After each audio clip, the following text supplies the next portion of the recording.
Angelyn Mock actually says she stabbed her mother in self-defense. What, it was a kill or be killed situation? Is anybody going to believe that Angelyn Mock was defending herself against mother? How do you even look at a judge? Excuse me, one moment. Did I just hear you say it matters what's going on inside that person's head? I don't care what's going on in their head. Doesn't matter. And her pictures seem to indicate sorry, she's pretty head healthy. blowing off. Commercial break. So what? If they're old Jim Elliott, they're just not worth as much? Go ahead, put it out there.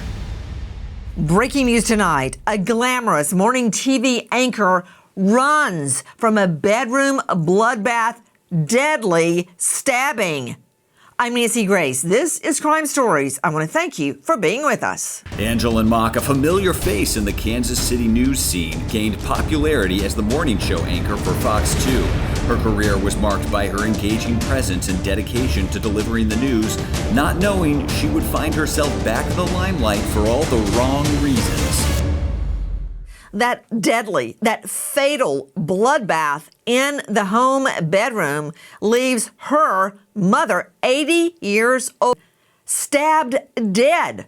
What do we know? And what did a Glam morning TV anchor have to do with it? Why was she running out of the house drenched in blood? Listen. There was a woman who came and approached our vehicle with blood, like her hands were filled, her body was filled with blood, asking to call 911. 7:40 a.m. Alyssa Castro and her boyfriend are in their car in Wichita when a neighbor waves them down. As the woman approaches, they see what appears to be blood, a lot of blood on the woman's hands. The woman asks to borrow a phone to call 911, then takes off with the phone back into a house. I asked her if she was okay, and she was pretty shaken up, and she seemed scared, and she just ran off. That from our friends at KAKE.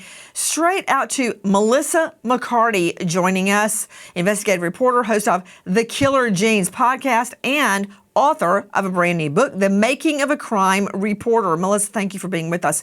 Now, who is the woman sitting in a car that observes Angelyn, the morning TV anchor, running out of the home covered in blood? Who is she? She was a neighbor in the car with her boyfriend, and she watched everything unfold, and she said she was traumatized by it. Imagine her just sitting there pulling into the neighborhood, and she sees this woman frantically running towards them, begging for help. So obviously they stop, and she's asking for a cell phone. The boyfriend hands over her cell phone, and she takes it, runs inside the house, and doesn't return. The informant, the neighbor, refers to Angelyn Mock as this woman, specifically this woman. A lot of people are going to get face-to-face with a turkey this Thursday because it is Thanksgiving and because so many people are going to be basting their turkey. We do like to talk about grease and where it should go. A lot of people don't know that all that grease, everybody on the block is cooking a turkey, and that grease can be very problematic. That is from our friends at Fox 2 News, and that is Angelyn Mock, who ran from the home covered in blood. Curious, to Dan Murphy joining us, former NYPD Detective Sergeant on the Joint Terrorism Task Force and former Chief Security Officer, co-host of a hit podcast, Gold Shields. Dan Murphy, you know, this woman, the TV anchor, is drenched in blood. When police finally get to the scene, they find something even worse. Her 80-year-old mother is stabbed dead in her own bed. That's the mom on the left. The mom is Anita Avers. I think she actually turned 81 just before her stabbing death. So where do you even start with a scene like that, Dan? So immediately upon response, you're going to want to give any medical aid you can. At this point, if the person is not clearly deceased, and even if they are, medical personnel have to come and attend to them, which is going to disturb the scene a bit, but it has to be done. Then you're going to want to preserve all the evidence you can. And I've been in bloodbaths, and you have to walk gingerly around them and wear those little booties, but it needs to be done because later on, the evidence is all going to speak through experts to a jury.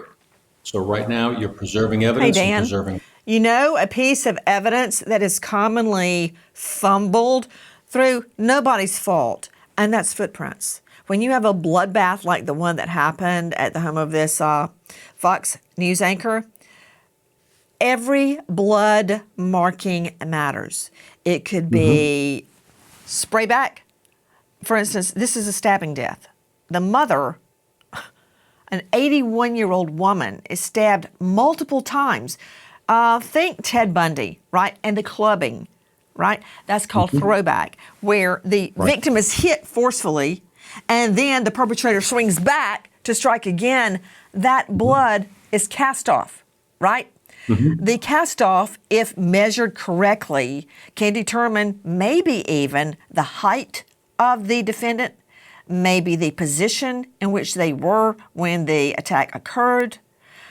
You can tell how many times, if you can't tell from the body, you can tell from the cast off how many times the person was stabbed, because every time there's a swing back, it hits in a slightly different spot on the wall or the ceiling. And speaking of ceilings, significant. Explain why ceilings are important in a case like this, that they be processed just like all the other blood evidence. Because blood evidence is airborne once it becomes part of cast-off, and it will leave an impression upon the ceiling in most buildings, especially a residential building like this. That evidence is going to be important because blood spatter pattern analysis will be done by crime scene personnel who understand serology and who understand the science of blood and how it moves and how it forms and what formations look like when it's cast off of a knife. So that preservation of evidence is vital. And you would want to take pieces of that ceiling with you as evidence. What do you mean take pieces of the ceiling with you as evidence? I've seen ceiling pieces cut out by crime scene units, pieces of flooring cut out depending upon the nature of the crime. Now this we have, it became a homicide. You're going to take that evidence seriously. You're going to take pictures of it, but also you may want to take the actual physical piece itself. If it's a simple piece of wallboard that you can cut out, you may want to take it. It's something that may be challenged by defense. You may want to have it as evidentiary, a piece of evidence with you in case it's challenged. But those pieces of evidence are going to tell a story. And in thorough investigations, I've seen pieces of buildings brought out and taken into custody. You know, we got started on this discussion talking about floor evidence and how often evidence is lost or ruined really through no one's fault when they come onto the scene. You know, everybody's shoes have to be taken, and there has to be a print made of them to compare to bloody shoe prints, if there are any, on the floor. The only people that should go into that room are the ones who are burdened with trying to save a life. That's it. And then if they can't save the 81-year-old mom's life, they have to very gingerly back out and get the hay out of there so the work can begin. But when you're trying to save somebody's life, that's your paramount concern. You're not worried about bloody footprints. Okay, let's go back to what happened. This is it, and this is a whole nother can of worms, Dan Murphy. This happened around 7 a.m. 7 a.m., which statistically is very rare for a bloodbath, a deadly bloodbath, to go down before breakfast. Okay, listen. 911 is called and relays a message to first responders. A woman says there has been a stabbing in her home. This morning at 07:51 hours, officers responded to a stabbing call in the 1500 block of East Crowley. When officers arrived on scene, they were met in the street with a 48-year-old white female who had suffered from some cuts to her hand. Holidays are just around the corner, and that means a lot of excitement and stress. If you, like many people right now, are relying on credit cards to cover the basic costs of life, then you're going to have gifts, travel. The debt is piling up.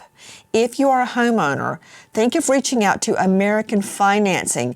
Maybe you didn't before because you don't want to give up a low mortgage rate. Well, American Financing has created the Smart Equity Loan. It's a smart way to pay off that debt without giving up a low mortgage rate. It's called HELOCs, Home Equity Line of Credit. it can fluctuate with the market. The Smart Equity Loan offers a fixed rate, so you will have one predictable monthly payment.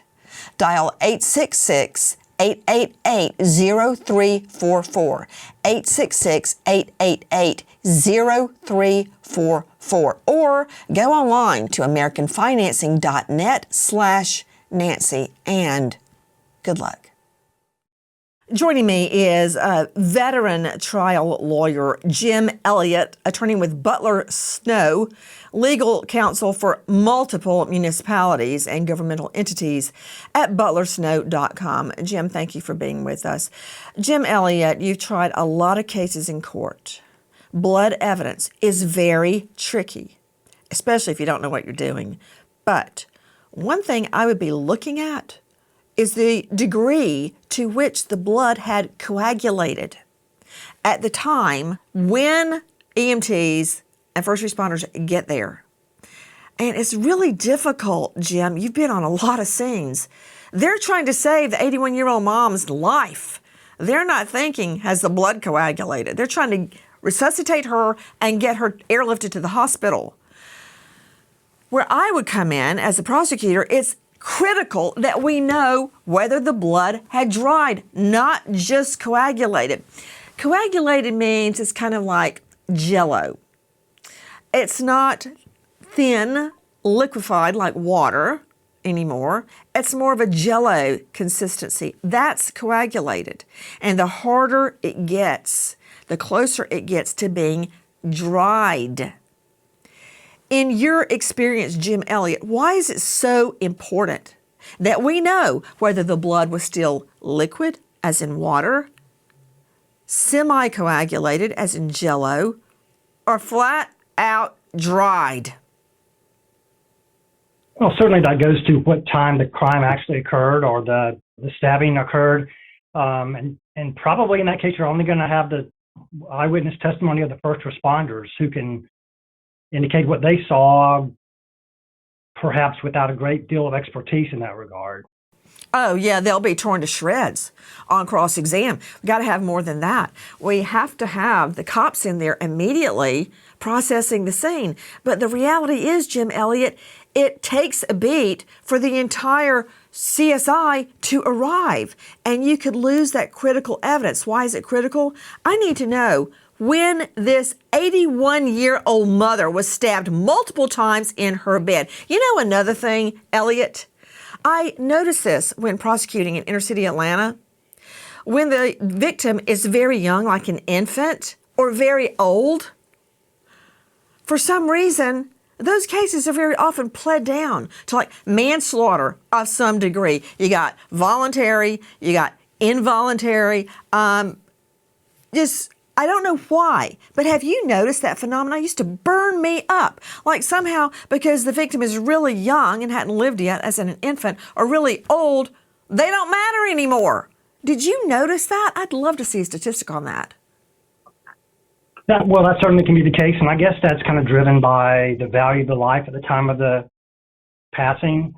You indicated that he was bedridden. That's not been in all the news coverage of the event, and her pictures seem to indicate she's pretty healthy. Head blowing off. Commercial break. The value of the life. You know what? You sound a lot like a civil lawyer right now, where you try to get a money verdict from a jury, and you ask the jury to put a dollar value on somebody's life. So what? If they're old, Jim Elliott, they're just not worth as much? Go ahead, put it out there. It's the usual measure of damages, Nancy, whether it's morally right or fits everyone's code of ethics or not. That's the way our system works. With regard to that measurement, that's what I'm talking about. Well, maybe for you, Jim Elliott, and you've won a lot of cases with civil juries, and now I see why, because you actually said that like it's true. Just because it is done, Elliott, does not mean it should be done. That doesn't mean it's okay just because it happens.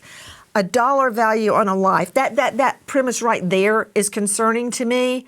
But that said, Jim Elliott, I want you to tell me the truth. Isn't it true that when the victim is an infant and you don't have a whole lot of cute Christmas pictures and, baptizing pictures and family pictures at Disney, all that, and a really old victim, I am telling you, it's anecdotal, not a statistic, that those plea deals are cheaper than they are for just to say a young, vibrant man or woman.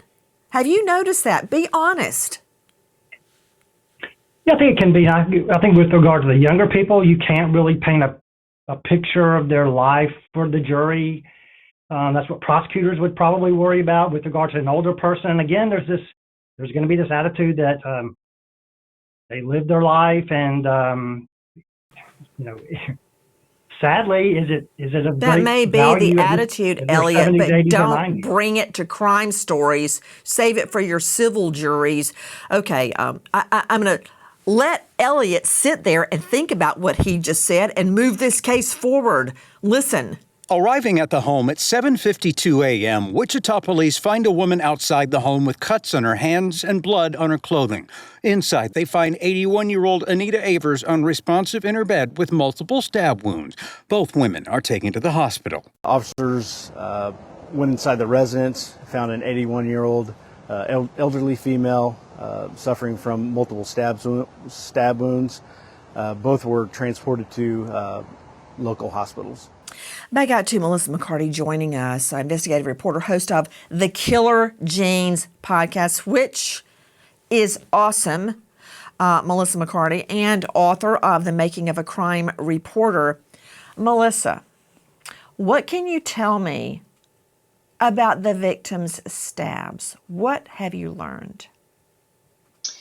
Anita Avers had multiple stab wounds to her, as far as was it upper body, her face, the specific areas. Police haven't released that just yet, but she was attacked reportedly in her bed with multiple stab wounds.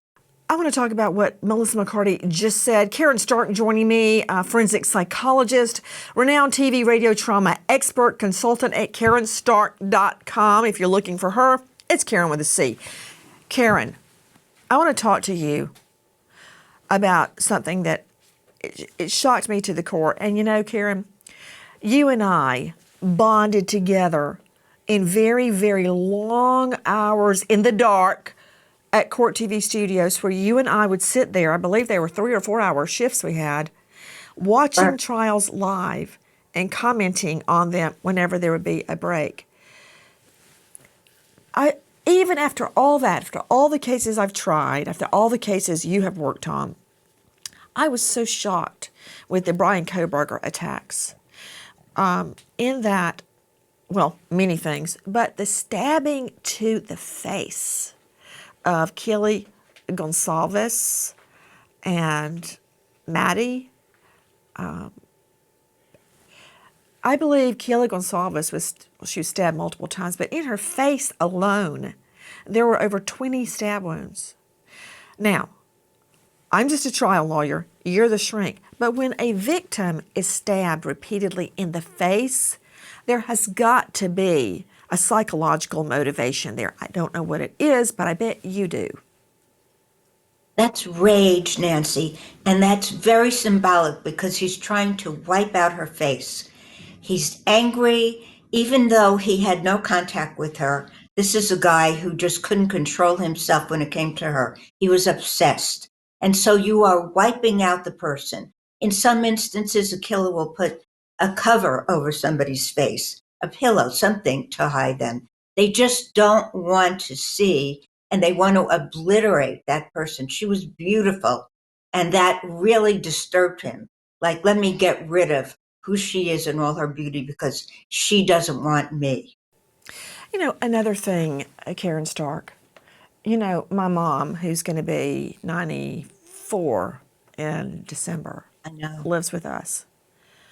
The act of stabbing a little old lady in her bed, either bedridden or asleep, that's a whole nother level of evil right there. Now, I know no one's life is more valuable than another person's life. I don't care if we're talking about a movie star, TV star like Matthew Perry, or we're talking about this 81-year-old ma. But to attack a completely defenseless person, that's a whole nother can of worms psychologically. What is that? It's like killing a mockingbird. That's true.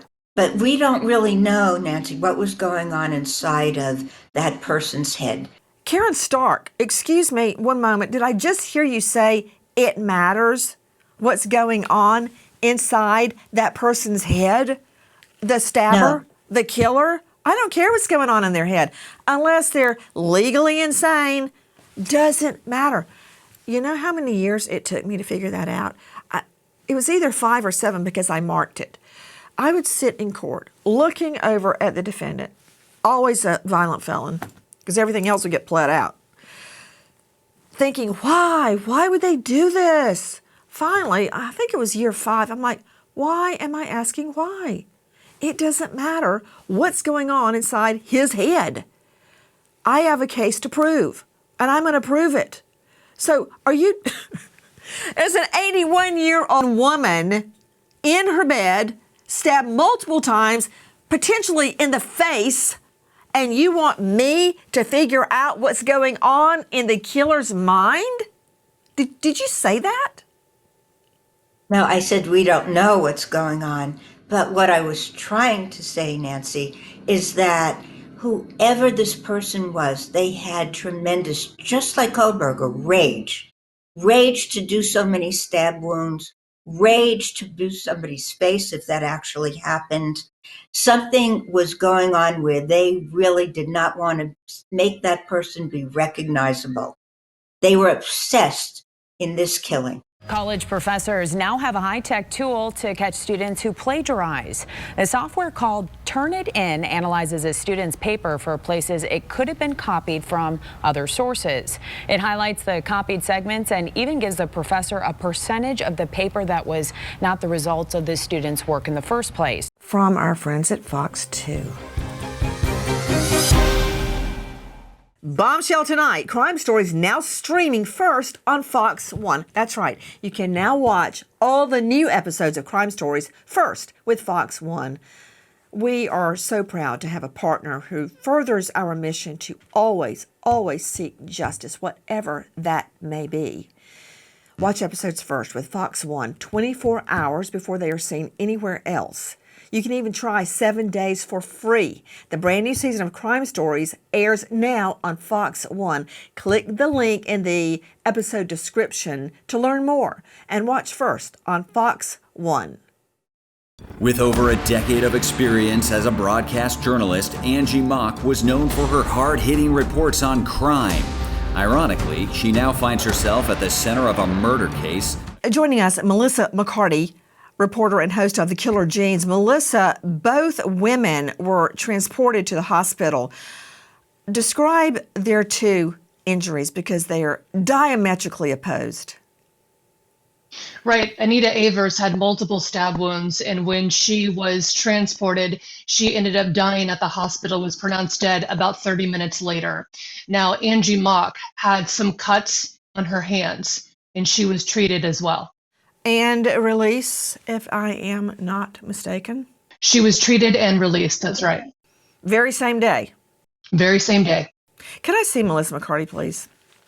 Melissa McCarty, are you telling me that the 81-year-old mother was stabbed multiple times in the torso and possibly the face and dies, and the glamorous TV anchor had some cuts on her hands?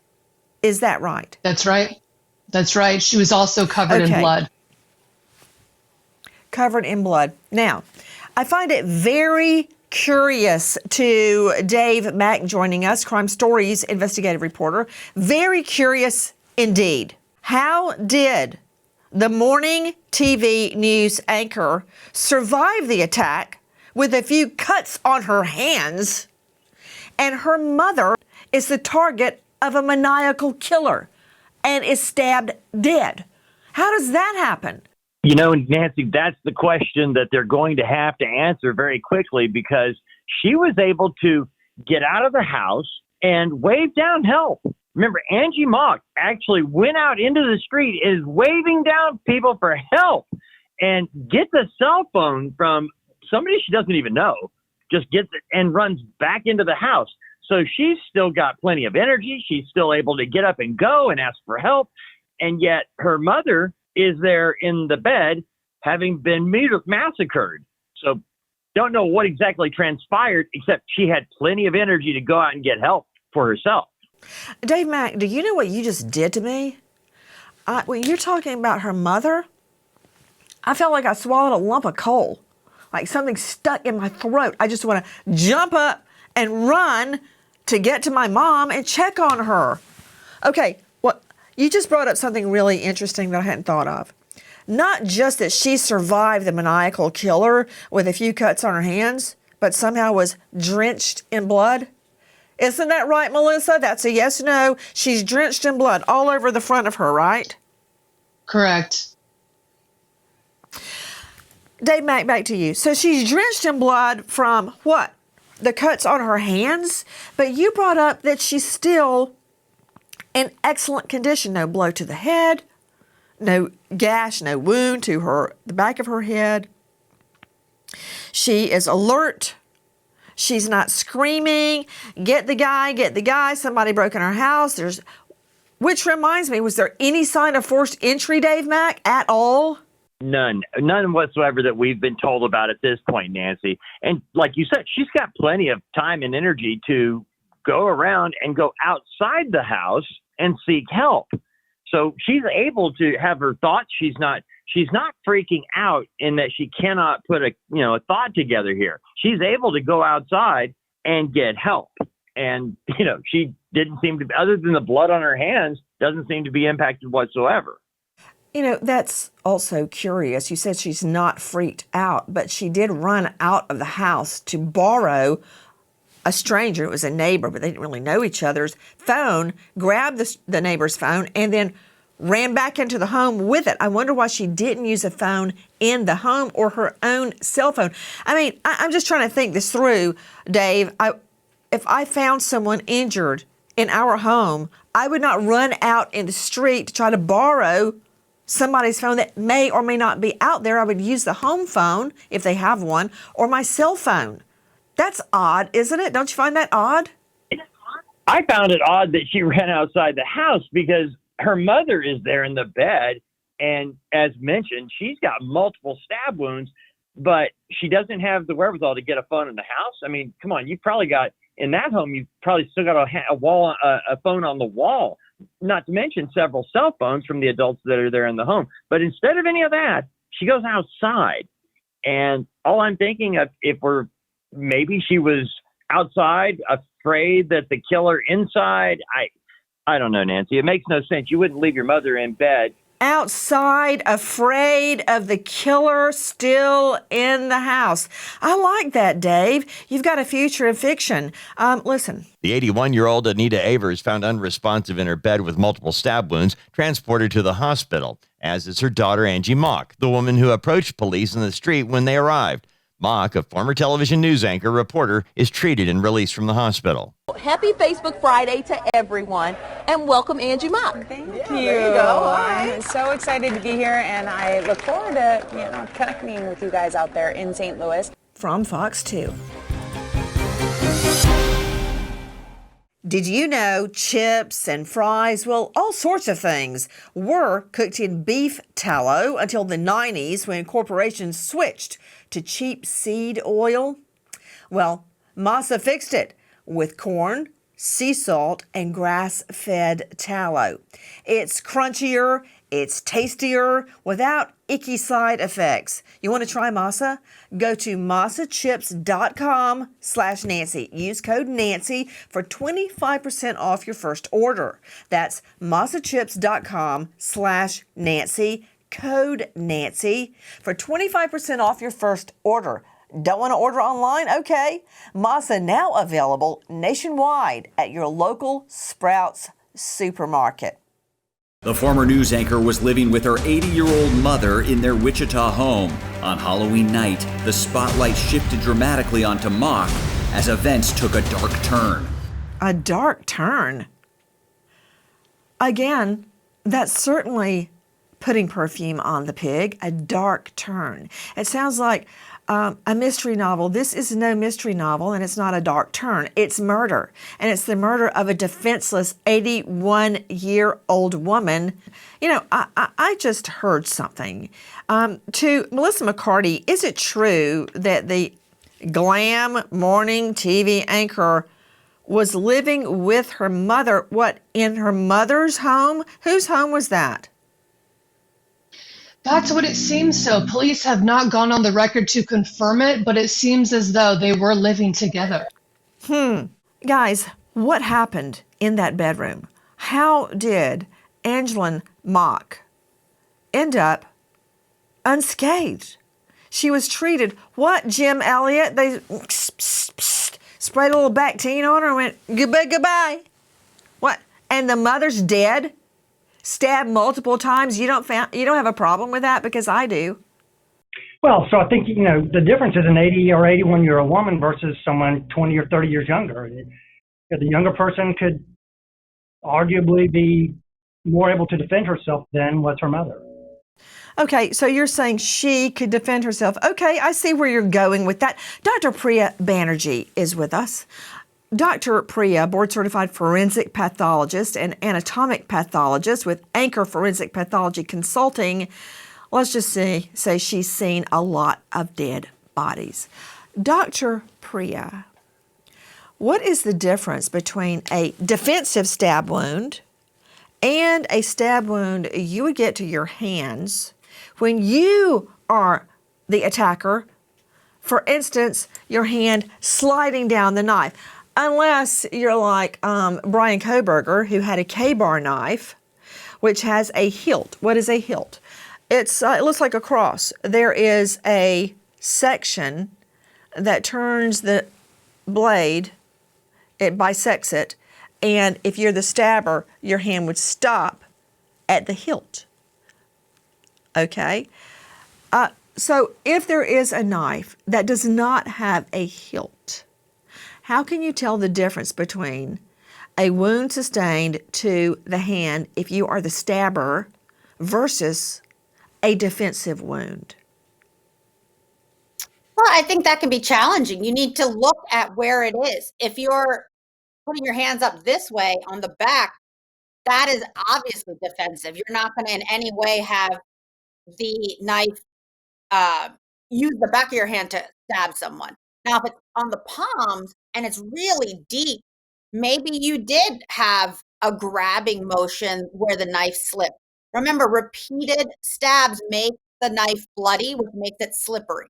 Earlier, you heard a veteran trial lawyer, Jim Elliott, describe why the morning TV news star could have escaped a deranged killer unscathed because she's 20 to 30 years younger than her 81-year-old mother. Typically, the state does not have to prove motive, but I'd be very curious to find out who would want to kill an 81-year-old little old lady asleep in bed. The degree of physical acumen, the lack of aging symptoms, being very, very physically active. Yes, I could see that as an excuse. Let's take a look at Angeline Mock. Farrell's biggest fan, Angie Mock. Hey. You're a big fan, right? Oh, huge. Lambert Airport better get ready for me. You're going to be there, right? Yeah, I may. Stalker alert. Angie Mock is a former TV anchor who spent several years waking up the St. Louis area anchoring the morning news on Fox 2.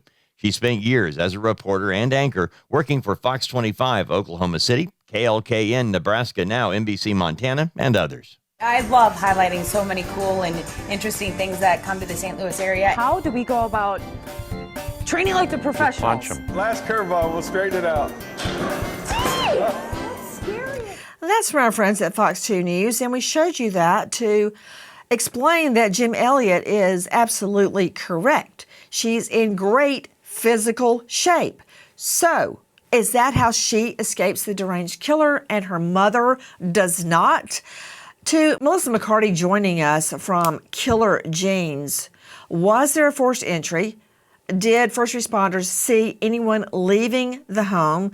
Or did the neighbor who lent her cell phone to Mock? Did she see anyone leaving the home or a car speeding away? Anything like that? There was no forced entry, and according to police, there were two people, Angie standing outside the home and her mom unresponsive inside the home. That's it. Did she make a statement at all to Dave Mack joining us, investigative reporter, Crime Stories? What, if anything, did Angie Mock have to say? Well, she hasn't made anything public that we're aware of, and only getting secondhand information about what may or may not have been said to the 911 dispatcher. Well, you know what? I'm being very clear, Dave. What did she say? She said that she did it in self-defense, that she was trying to save her own life, intimating that it was a fight with her mother, and she had to use the knife to protect herself. Angelyn Mock, the morning TV news anchor, actually says she stabbed her mother in self-defense. I believe your eloquent words were, she did it in self-defense. What, it was a kill or be killed situation? Is that what you're saying, Dave Mack? That is exactly what I am saying that she claims. Oh my stars, what a difference a night can make. Check out Angie Mock in that photo. Ouch, there's a side-by-side. I don't want to be part of that. Okay, hold on. Jim Elliott, you're the veteran trial lawyer. I guess this is one of the reasons you tell your clients, shut your pie hole. Is anybody going to believe that Angelyn Mock was defending herself against mother in a kill or be killed situation? I mean, how do you even look at a judge? She's going to have to explain that. And I mean, I guess they'll come up with some concept of, who knows, physical or mental abuse over her lifetime or something of that sort that she may attribute it to. Okay, you know what, Jim Elliott? Now, again, you're just spinning it out. Put him up, please. Jim Elliott, you have children. I assume you read them the story of Rumpelstiltskin? Yes, of course, yes. Oh, okay, so you know where I'm going with this. Rumpelstiltskin took hay and he just spun it out into gold. And that's what you're doing right now. Now, do you, Jim Elliott, and again, you're a veteran trial lawyer. Your record shows you've won a lot of cases. You represent multiple state and local municipalities.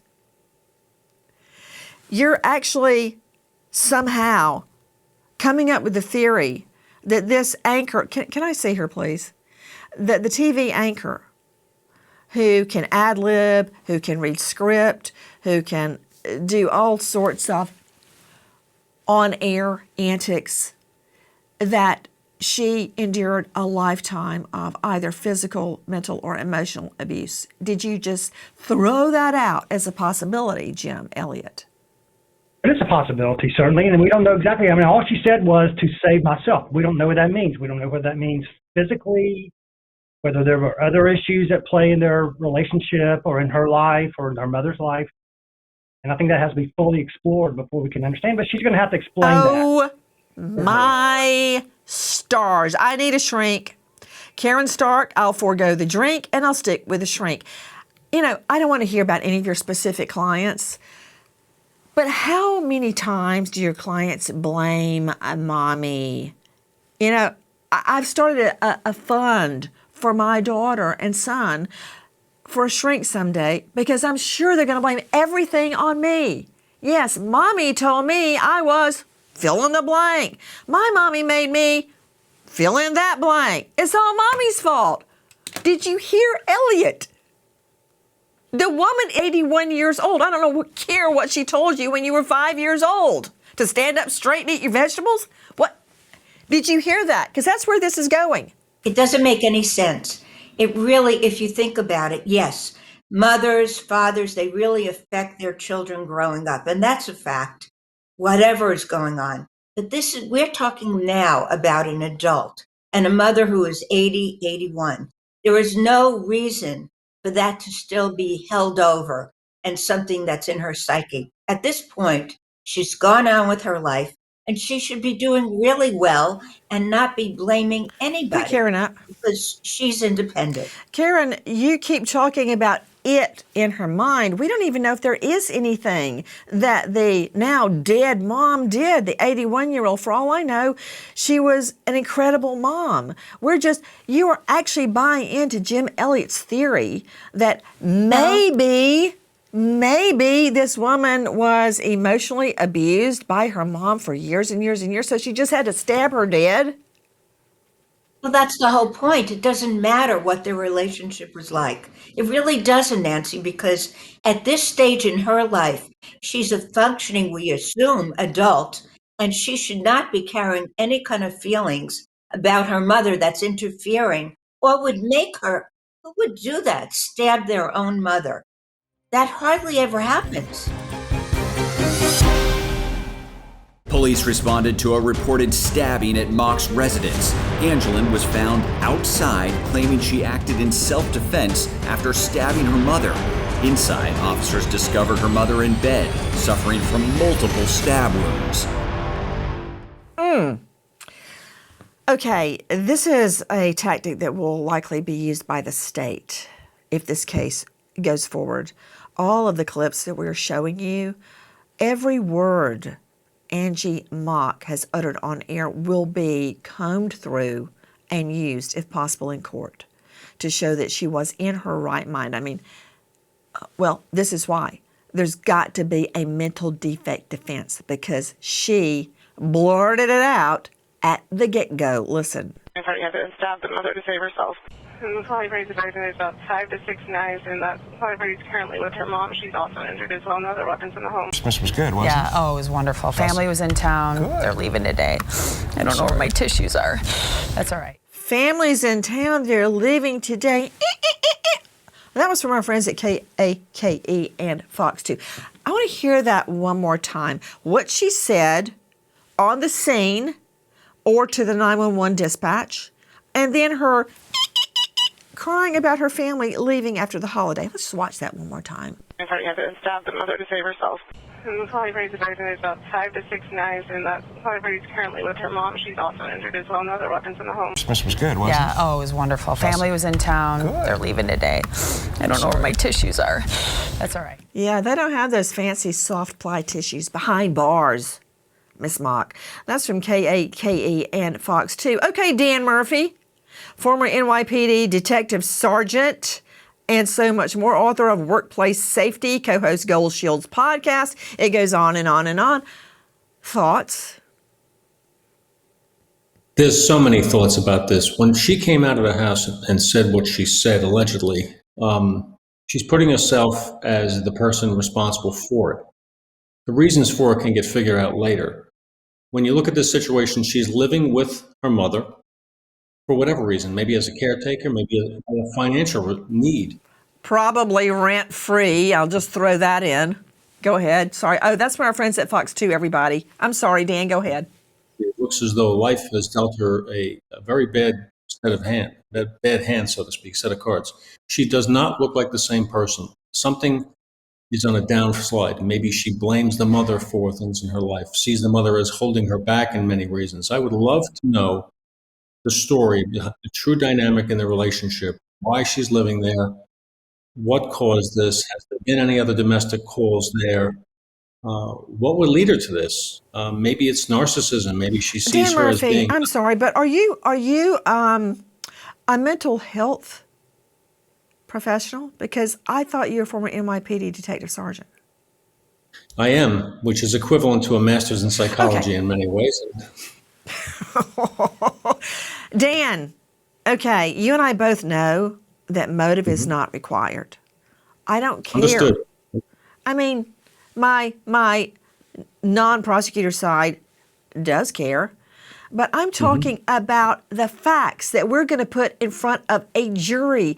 I am asking you, you're the former NYPD, and I keep saying that because you have more cases than practically any other jurisdiction in the country that you have handled personally. Analyze the facts. We'll deal with her mental defect defense that she's, really painted herself in a corner with because she came out with self-defense. So she's stuck with it. That's not going away. She admitted she did it in self-defense. Of course, I don't believe that. And I want to hear what you think about the facts, not your amateur opinion, as mine would be too. I'm not a shrink, about why she did it. Yeah. Why does somebody stab an 81-year-old woman? Don't care. The bare facts then. Cops get to the scene. She lives in the home with the mother, and she is covered in blood, which is indicative of somebody who has either embraced a dead body covered in blood or somebody who themselves was responsible for it, and the blood comes out, arterial spurts and things like that. Second, she's got defensive wounds potentially, or potentially from a hand sliding down a knife that's being in a frenzied attack being used to attack somebody. She makes a statement indicating she did it. There's no evidence of entry by anyone else into the residence. She's the only person responsible. She's taking responsibility. The mother is bedridden and couldn't possibly have posed a threat with a knife to her daughter. Bare facts. No other suspect. Here's a look at our top stories. Several victims survive a hail of bullets in 2 separate shootings, but those shootings were at the exact same location. A glamorous TV news anchor, Mock stands charged with first-degree murder for the fatal stabbing of her 81-year-old mother, Anita Avers. Mock is being held in the Sedgwick County Jail on a $1 million bail. From Fox 2. At this hour, as of tonight, when we go to air, this case is still being built by LE law enforcement. If you know or think you know anything about the death of this 81-year-old mom, please dial Wichita PD 316-268-4111. Repeat, 316-268-4111. And remember, evil comes in many forms. Do you think the devil always shows up in a tux? No. Don't be fooled by a killer's appearance, even if she's a glamorous morning TV anchor. Doesn't matter. Try to keep your mind on the victim. Maybe like your own mother, 81, stabbed multiple times. Keep that thought in your head. We remember an American hero, Detective Corporal Christopher Mock, St. Lucie County Sheriff's, killed in the line of duty after 21 years on the force, leaving behind a wife-turned-widow, Jennifer, and 2 grieving children. American hero, Detective Corporal Christopher Mock. Thank you to our guests, but especially to you for being with us. Nancy Grace signing off for tonight, but I'll see you tomorrow night. And until then, good night, friend.